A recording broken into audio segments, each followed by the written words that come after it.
Olá, irmãos, eu tenho algo para compartilhar com você, que o Espírito de Deus tem falado ao meu coração. Irmãos, tem tido muita serventia para mim e eu quero falar com a Igreja de Cristo agora, sabendo que vai, com certeza, a palavra de Deus ela é eficaz naquilo que ela é enviada e com certeza ela terá uma serventia excelente, excepcional para você. Eu tô lendo um livro, quero até indicar para você, Armados para Combate. Eu já cheguei lá, o livro é maravilhoso, mas eu voltei num capítulo que está escrito do livro, Fortalecei-vos no Senhor.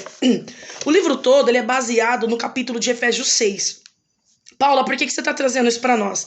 Se você não quiser ler o livro, não tem problema. Mas eu quero trazer para você uma visão que Paulo teve diante do capítulo de número 6 de Efésios. Mas frisar para você hoje, agora, Efésios 6:10. Olha o que Deus falou através da vida de Paulo e você vai entender o motivo que Paulo utiliza essa palavra.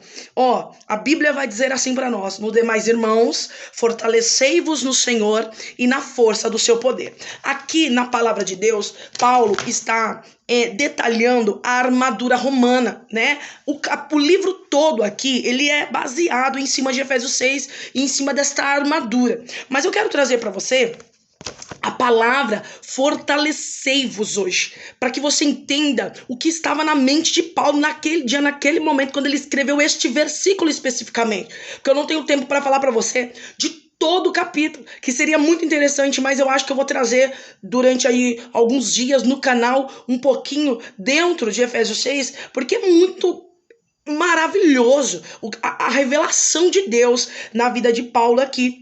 Ele utiliza a palavra fortalecei-vos, que vem do grego endumano. Aí você vai falar para mim, Paulo, o que quer dizer endumano?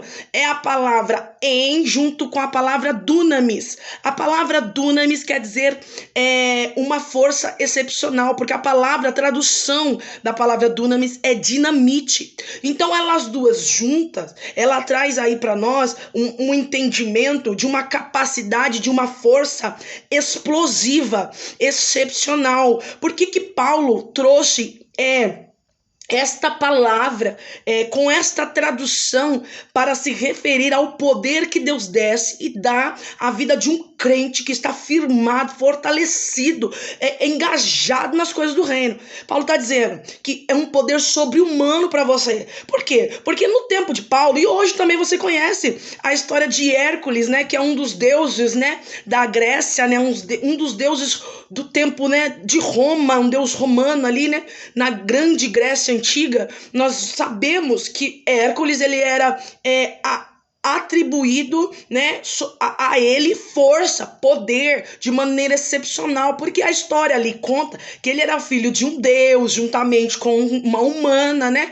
Então, diante desse cenário, Paulo, um cara instruído, porque Paulo não era qualquer um, conhecedor de todos os assuntos que norteavam o seu tempo, porque um crente ele tem que conhecer de tudo e saber filtrar pela palavra de Deus o que é o que não é para ele.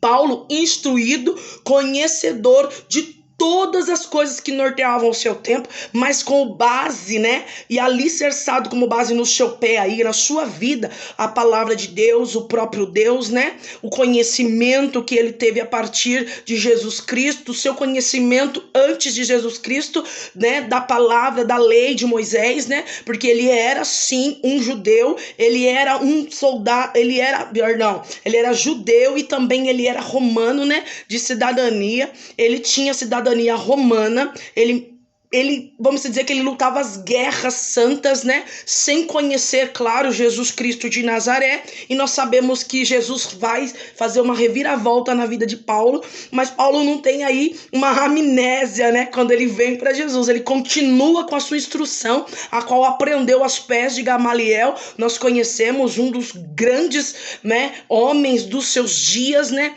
Um grande filósofo, um grande instrutor, né, dos dias de Paulo. A Bíblia diz que ele cresce aos pés de Gamaliel. Então ele é um cara instruído. Então ele utiliza dessa metáfora, né? Ele utiliza dessa história grega, né? Perdão.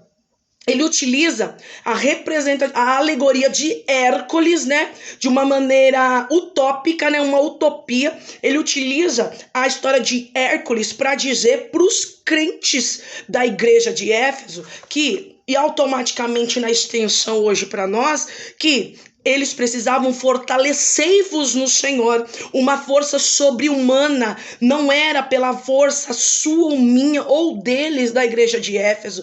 Eles tinham que ter de Deus o poder sobre-humano. Irmãos, ele está alertando a igreja hoje. Nós achamos que nós temos graça de Deus porque nós oramos muito, porque nós jejuamos muito, porque nós não pecamos. Ah, Paula, agora eu tô caído, tô meio requenguela. Sabe por quê? Que você está apoiada no seu braço, você está apoiado no seu braço, você está indo na sua força, você está no teu apoio sozinho. Irmão, você não vai conseguir. Paulo está dizendo, se fortalece nesse poder sobre-humano, se revista de toda essa armadura, tenha essa armadura com você. Ele está dizendo que, ele está falando aqui de uma maneira explosiva, como diz a palavra dunamis, que é onde ele retirou, né, extraiu esse fortalecei-vos. Nós temos aqui Paulo dizendo para nós que Deus, com certeza, ele vai te dar uma força especial, irmãos. Não vai vir do humano, você não vai ter vontade nenhuma, mas o teu espírito vai estar fortalecido em Deus, e automaticamente isso vai animar, incentivar a sua alma, que está ligada, relacionada à tua mente, o teu entendimento, o teu coração. Você vai estar com certeza cheio, né, explodindo da glória de Deus. E eu trouxe aqui para nós 3 citações que o autor do livro faz diante do que ele leu, né, em Efésios 6. Eu acho que vai servir muito para nós, irmão, serviu muito para mim. Ele diz, sejam infundidos com a força e a capacidade sobrenatural. Sabe o que ele está dizendo? Que dentro de você borbulhe, seja de uma maneira, com uma infusão, seja infundido, seja colocado, seja posto dentro de você a capacidade sobrenatural da fé. Ele não escreve fé, mas é o que nós entendemos. E ele traz também uma segunda observação. Sejam revestidos deste toque especial da força de Deus. Não é a tua força, é a força do eterno, a graça do poder do eterno. Paula, vai cair de paraquedas na minha vida? Não vai. Tem que ter jejum, oração, busca da palavra, o tripé do cristianismo. O tripé do cristianismo é jejum, oração e leitura bíblica. Não dá para fazer de outro jeito. Irmão, para de preguiça.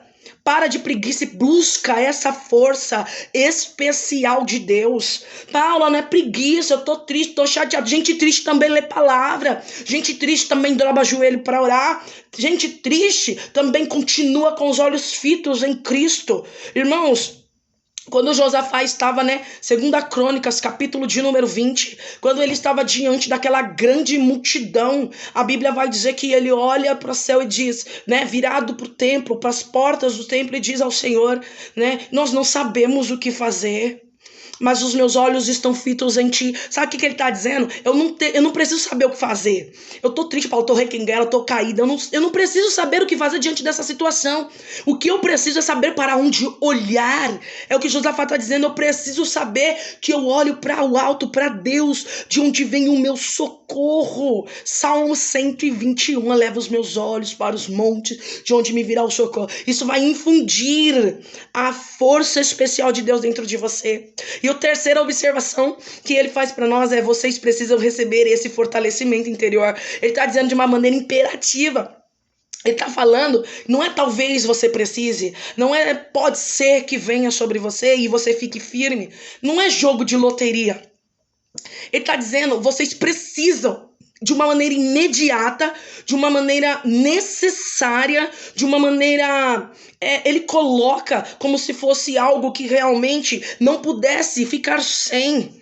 Nós não podemos ficar sem este fortalecimento interior de Deus na nossa vida. Então, Paulo, quando ele diz fortalecei-vos no Senhor e na força do teu poder, sabe o que ele está dizendo? Ele está falando, tenha postura, tenha resistência e busque essa força sobre-humana. Quando ele fala, ele está utilizando para eles, né, vamos dizer, naquele tempo, a bom entendedor, meia palavra basta, diante de quem era crente, de quem era filósofo, de quem não conhecia Deus. Paulo falava para todo o público.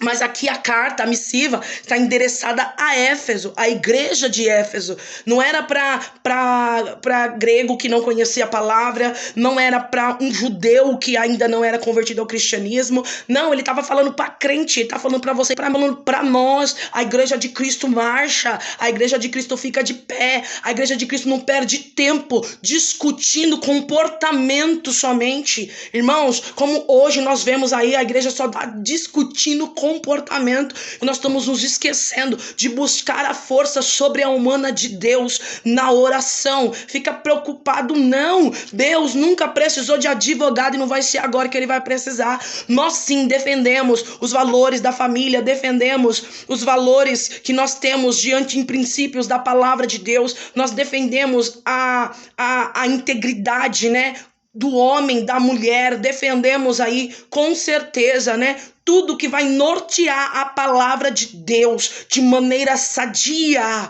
Quando foge dessa coisa saudável, não é Deus mais que está atuando. Nós temos posicionamento como igreja de Cristo, mas também temos algo de Deus no nosso coração dizendo, estas lutas e estas guerras, quem lutam por nós é o Espírito de Deus. Então hoje a palavra para a igreja de Jesus, para a igreja de Cristo é essa: fortalecei-vos no Senhor e na força do seu poder. Busque a força sobre-humana, a força sobrenatural. Busque a fortaleza de Deus para você, para tua casa, para tua igreja, para nossa nação.